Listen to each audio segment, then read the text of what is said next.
بسم اللہ الرحمن الرحیم اللہم صلی علی محمد النبی الأمی وعلی آلہ وسلم تسلیما۔ جمعہ کے دن نماز فجر میں تلاوت۔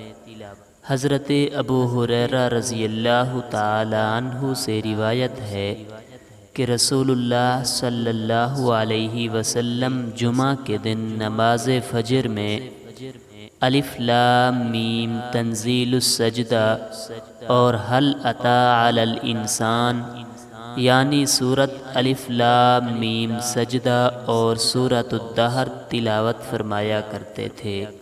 صحیح بخاری۔